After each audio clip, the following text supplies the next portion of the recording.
So you want to get into animation, you've read the Animator Survival Guide, you think you might have the chops, but you don't actually know where to start, what you need to start.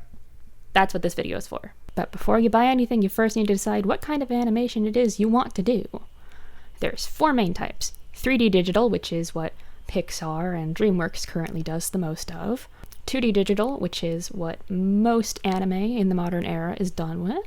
Then you have 2D traditional, which is pencil and paper or any other physical media on a flat surface. Then you have 3D traditional, which will be your claymation, classic stop motion kind of work. If I've done my timestamps correctly in the description, you should be able to jump around to whichever kind of animation you are interested in. Over the course of my college career, I have dabbled in pretty much every kind of animation that there is to do, and most animation softwares under the sun.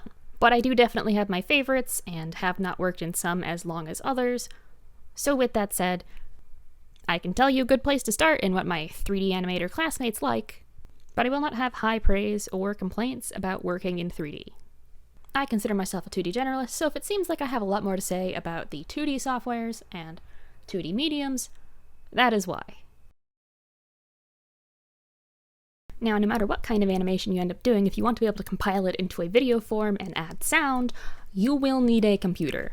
It doesn't have to be the greatest computer on the market, it just has to be a computer made likely within the past 5-ish years, running on whatever the most recent Windows or Mac update is. And this isn't to gatekeep. You can totally attempt to animate on a potato of a computer, but depending on which kind of animation you choose, a potato of a computer will hit its upper limits, especially with 3D digital, because the rendering times on 3D digital is very much based on your graphics card. You're gonna need something a little beefier than a laptop that you used for school. Speaking of laptops used for school, there is a class of laptop called a netbook, which is pretty much only built to go onto the internet and browse the web. These have really, really small hard drives and most likely cannot run software. 3D digital, congratulations, you've chosen one of the cheaper options, surprisingly. While you do need a beefier computer than most, Blender is free. The only thing you need to buy immediately is a 3-button mouse, because a lot of navigation in 3D softwares requires the 3rd mouse button. If you already have a mouse, but it seems to be 2-buttoned, press the scroll wheel, sometimes that is the 3rd button. So what software do you need? Well, I've already mentioned Blender. Blender is free and open source, and has pretty much all the tools you will ever need. But if you ever outgrow Blender, there is also Cinema 4D, which is a subscription service, and Maya, which is also a subscription service. Do you see why I recommend Blender? Pretty much all of these have video tutorials available online, so unless you are a WikiHow girly, like me, which if you're watching a video about this, I doubt you are, you should be fine. Moving on to 2D digital, you now have to decide whether you want to work in raster or vector. Vector allows you to make digital puppets and increase the scale on things without seeing little pixels at the edges, whereas raster programs just have a much better drawing experience, in my opinion. These tend to be most comfortable for people who are already familiar with a digital drawing software, and tend to have more textures and a better color blending engine. Also, before I start listing off softwares, this is the one branch of animation that you can probably get away with doing on just an iPad. For one reason and one reason alone, and that is Procreate and Procreate Dreams. While this does require you to either own or buy an iPad, Procreate and Procreate Dreams are one of the few options that are not subscription services. They are one-time purchases that you own forever. And I think more pertinently, they are under $100. They are like, last I checked, I think they're $20 or just under $20 each, way cheaper than any other one-time buy. The only thing I desire it to have at this point is a lasso selection tool and a graph editor, but those are not tools that a beginner would really be touching, so not a bad place to start. Also, important note, this video is not sponsored. I am just a fan. Procreate Dreams just happens to offer a convenience that my mental health really, really likes. Just the ability to get started on working without having to set up an external drawing tablet is fantastic. You just open it up and it works. But speaking of external drawing tablets, if you go the traditional computer route for either raster or vector, you will probably need a drawing tablet. I'm probably going to make a second video just on drawing tablets and what to look for. But until then, my only recommendation is get one with a screen. Because for animation specifically, it is very important that you can see exactly where you are drawing. It's easier to get the lines to overlap correctly. And on to software. For 2D vector, your options are Adobe Animate and Toon Boom Harmony, both of which are subscription services exclusively.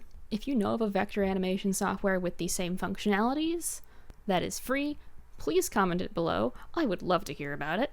Moving on to the raster programs, you can skip Fire Alpaca and Medibang Paint. They are the same thing. While they have an animation function, last I checked it was single layer only, and also, I just don't like either software. They're just not very good. If you want a free software, I highly suggest Krita. Krita is free, it lets you animate with multiple layers, and it's a very close analog to the next one that I'm going to suggest, which is not free, but it is a one-time purchase as an option, and that is Clip Studio Paint.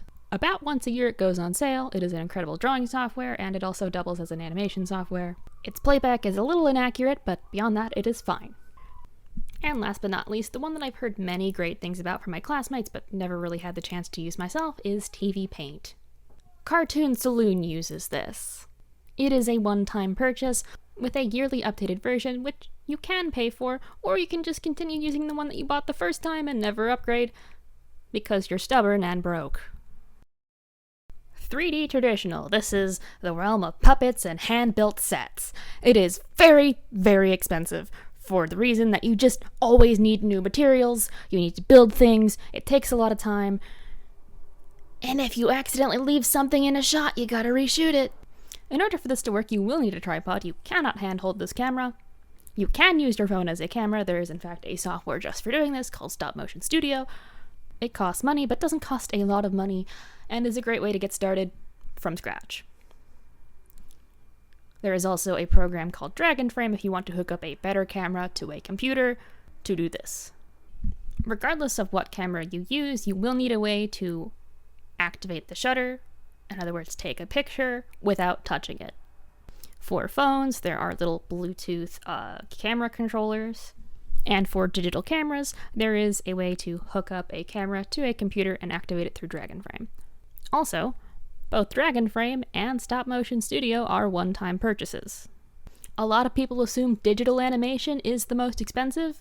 It is not, because material costs alone, when it comes to animation, pile up really fast.